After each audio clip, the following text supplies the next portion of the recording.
Hi, I'm Gina Gray. I got some good questions from somebody the other day who is really trying to break into this offline consulting business. And she sent in, like I said, some excellent questions that I really want to answer for her today. And I figured it might help you as well in getting started, or if you're considering becoming an offline consultant. So one thing she said was, Gina, I'm afraid I may appear unorganized, unprofessional, or unexperienced when I'm actually at the appointment with the business owner. No need to worry. They have no idea how you should be presenting your information.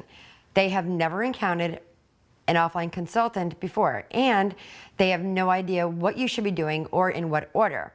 For example, this is my briefcase, which, by the way, I was at an appointment last Thursday coming out of a restaurant. My assistant would love to tell you the story, but I'll tell you.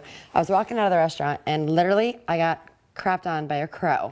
Landed on my hand, and I don't know if you can see it in the video, but it's still there. I haven't cleaned it off only because everybody tells me it's good luck. So it is still there. So anyway, this is basically what I carry around with me. So it's not that heavy, although sometimes I do bring my laptop as well. And basically everything is in here. Our email templates, I do show them that we give out to the clients. Also, some of our email opt-in cards that we provide to especially restaurants or people that are collecting the email addresses at the actual physical location. So I show them those. I also show them the report that they get with email marketing every month with their invoice. Some templates I show them of templates that we've done in the past. That's an email template. Also in here, I do have, with my little tabs here, the contracts for website design and for email marketing. Then back, always have your tablet to take your notes and jot down notes too. Back here is where I have the goodies.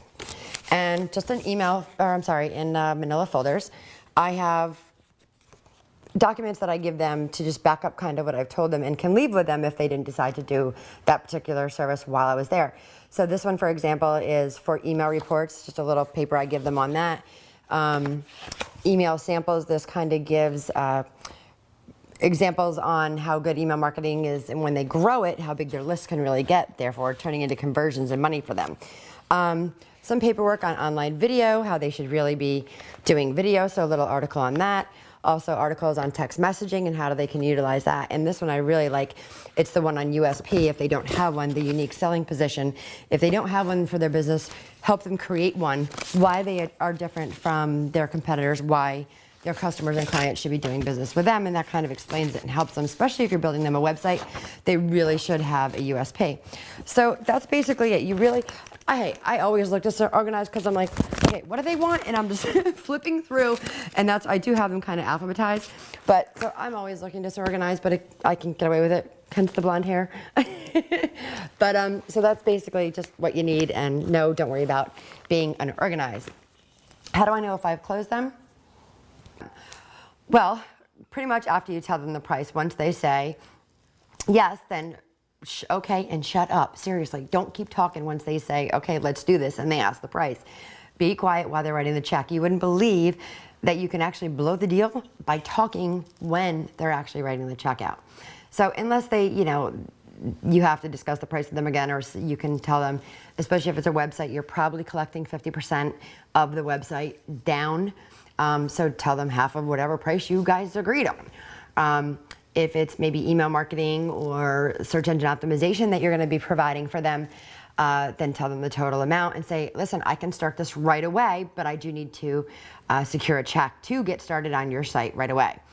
You can show them proof of if they're getting a website within X amount of days, however many days you worked out with them, for getting them their first proof, maybe their logo, their header, the homepage of the website, or if you're doing an email marketing template, which we do, that once they give you the check and you can get started, then you'll have that to them in 3 to 4 days for them to proof. If it needs any revisions, they can send it back to you and you can get that started. But it's really imperative that they get these services done and started as soon as possible because it will help grow their business.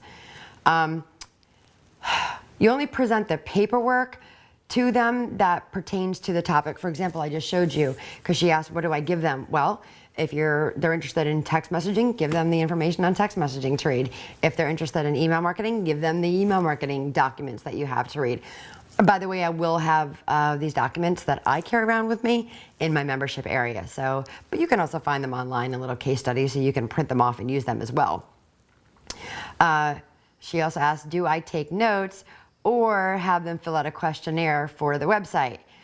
Well, the answer to that is do not have them fill out anything other than signing the name on the check and signing the contract. Don't give them work to do. Matter of fact, most of the appointments I go on, they're like, I don't know how to run a computer. I don't know how to do a website. I don't know how to do email. That's when you assure them and say, no, you don't have to do anything but approve stuff. Don't make them work. That's why you're there. You're helping them do things that they don't have the time to do.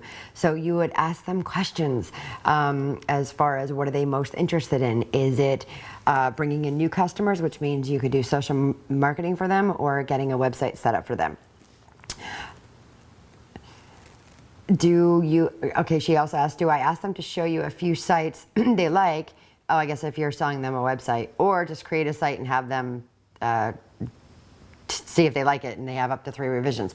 Okay, the answer to this is if they already have seen a site in their mind and they wanted to kind of copy that and be in that kind of format, then yes, you can kind of go with that, and whoever you've picked out for a designer, if you're doing it yourself,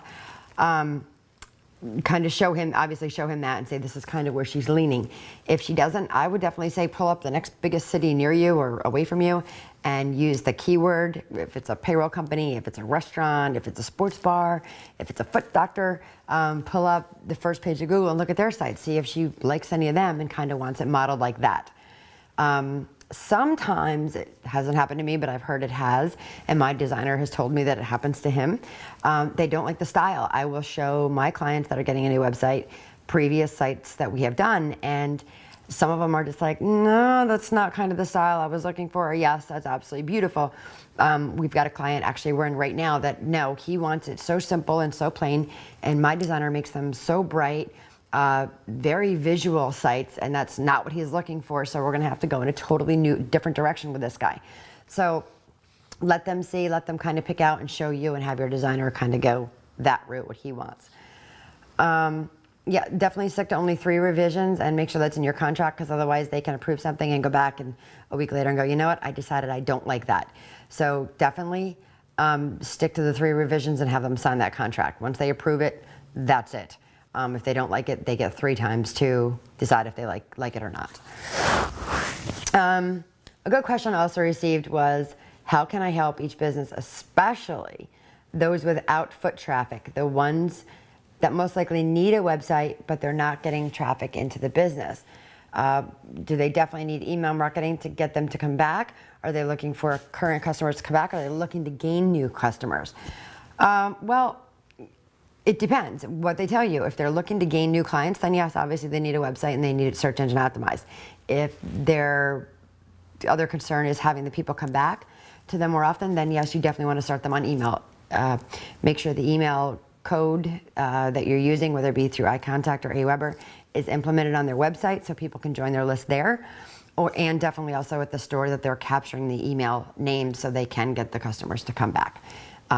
But like I said, it's up to them. Maybe they want both. That's the best combination you could possibly hope for, is that they want a website, search engine optimized, and they're going to start collecting email addresses. Like I said, with each business, each business is different, and they each have different needs. So you're kind of gonna gauge that by the questions that you ask them while you're there, and what strategy you're going to use and take with that. So basically, like I said, depending on their answer is what you're going to offer them. I was with a client yesterday. They need everything. It's a brand new business. It's a sub shop pizza restaurant. They need a website. They obviously need search engine optimization. They need email marketing. They need text messaging, and they're going to get video because videos are wonderful. So they need right away all 5 things. They can't afford all 5 things, so we're going to start with baby steps and start them with the email marketing first, because they are advertising in print. One of their magazines they're using is working very well. Now they need to capture their information so they can send out their specials later. So I hope this gives you some ideas and helps you get started in offline consulting. I'm Gina Gray.